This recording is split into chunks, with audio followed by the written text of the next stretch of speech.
안녕하세요. 이정원에서 진행하는 송하의 쏙 점입니다. 15번 지산 겸께에서는 겸손함이 보름달처럼 가득 차 있으면 더욱 빛이 난다고 하였습니다. 이렇듯이 자신을 낮추고 겸손하면 즐거울 수 있습니다. 그래서 16번 뇌지 옛개로 봤습니다. 뇌지 옛개는 예자를 미리 예자와 즐거울 예자로 말하고 있습니다. 마음이 편안해야 즐거울 수 있는데 미리 알아서 예측하고 대비할 수 있다면 더욱 편안하게 즐거울 수 있는 것입니다. 초하루에서 보름이 되면 가득 달이 차고 16일째부터 달이 기울기 시작합니다. 마치 산을 오를 때 가는 길을 알 수 없지만 산 위에서 내려올 때에는 이미 지나간 길이니 어떨지 예측할 수 있는 것입니다. 그러므로 예자를 보면 나 여자의 모습 상으로 내가 상을 봄으로써 예측할 수 있다고 설명할 수 있습니다. 주역은 64개와 384요로 구성되었지만 세상의 온갖 물상을 괴상으로 나타냅니다. 그러므로 수많은 상황과 의미를 반영할 수 있습니다.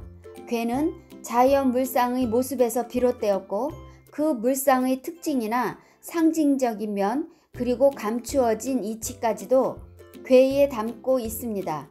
그래서 괴는 물상의 모습이라면 상은 수많은 같은 유형의 상황이나 이치를 대표합니다. 예를 들어 진화령괴는 괴상이 밖으로 열려서 움직여 나아갈 수 있고 또한 움직이니 소리가 나는 것을 말합니다. 자연 물상에서 우레로 볼 수 있고 사람은 주장하는 사람을 포함합니다. 그래서 봄철에 양기를 베풀어 생명들을 널리 편다는 뜻까지도 말하고 있는 것입니다. 그렇기 때문에 주역을 주역점으로 사용할 때는 자신이 처해 있는 상황에 따라 자신이 받은 괴와 상에 대해서 해석할 수 있을 때 괴가 응했다고 하는 것입니다. 형상, 상형은 물상으로서 특징적인 뜻과 모양새를 갖추었으니 누구나 알 수 있습니다. 하지만 상이라는 것은 모양을 갖추기 전, 일이 시작되기 전, 움직이기 전까지라고 할 수 있으니 형체가 없어서 이것만 가지고는 알기 어렵습니다. 그런데 형체로 드러나지 않은 상만 보고도 기륭의 결과를 먼저 알 수 있고 미리 상응하는 조치를 취할 수 있게 되는 것을 기미라고 합니다. 기미란 움직임이 있기 전 아주 미미하고 은미하게 기륭을 드러내는 조짐입니다. 아마도 그 경지까지 오를 수는 없을 것입니다. 이번 시간에는 16번 뇌지 옛개에 대해서 설명해 드리겠습니다. 16번 뇌지 옛개의 괴사는 예는 이 건후 행사하니라. 예는 제후를 세우며 군사를 행함이 이로우니라 라는 뜻입니다.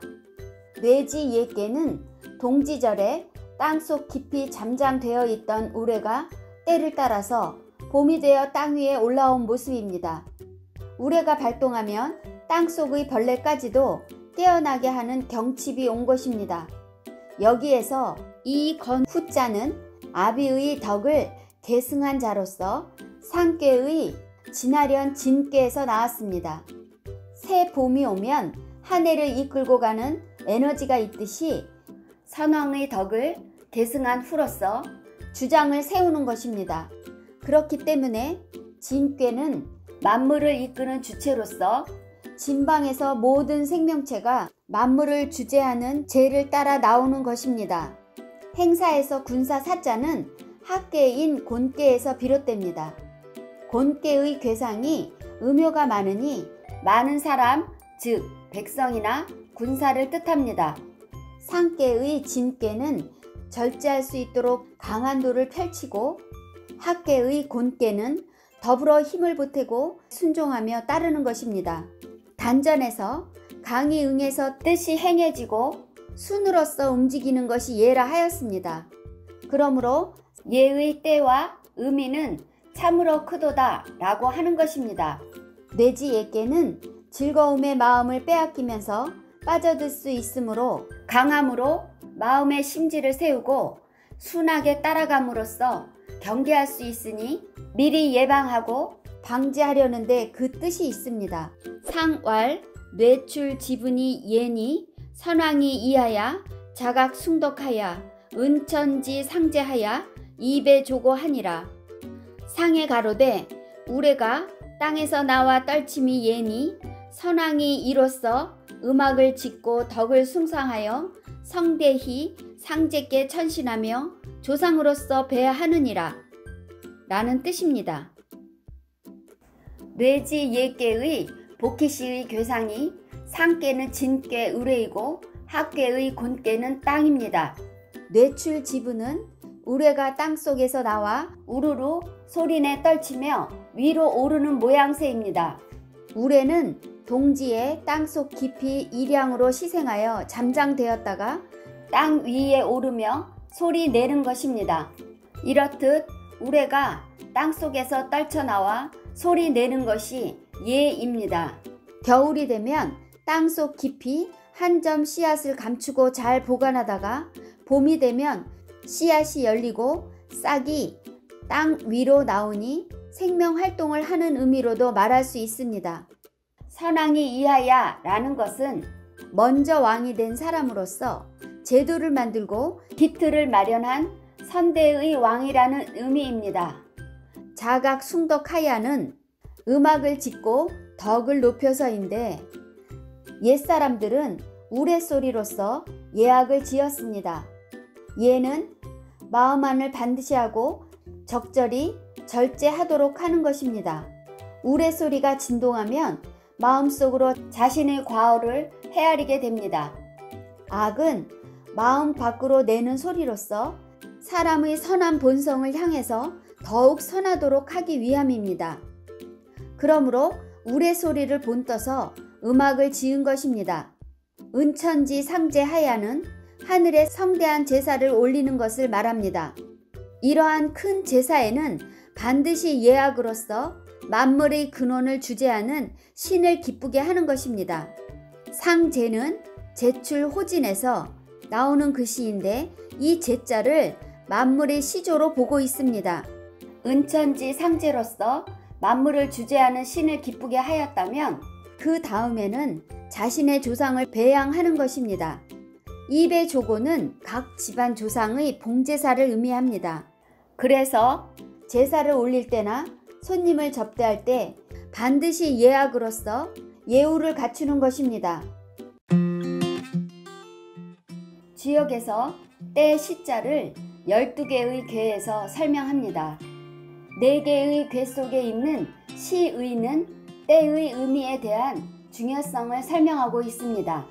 첫 번째 궤는 16번 내지 예께로서 예지 시의입니다.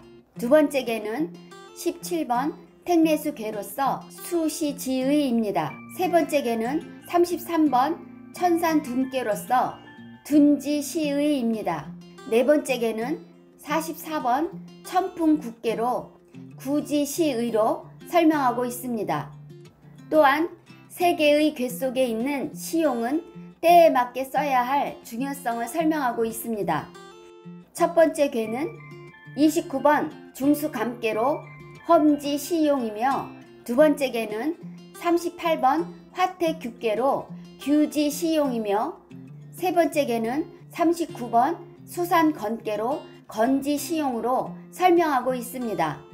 또한 4개의 궤 속에 있는 시는 구체적인 때와 변화의 중요성을 설명하고 있습니다. 첫 번째 궤는 27번 산례이궤로 이지시이며 두 번째 궤는 28번 택풍대각궤로 대가지시이며 세 번째 궤는 40번 뇌수핵궤로 해지시이며 네 번째 궤는 49번 택화혁궤로 혁지시로 시를 설명하고 있습니다. 이처럼 주역에서도 시로서 12개로 설명하고 있습니다.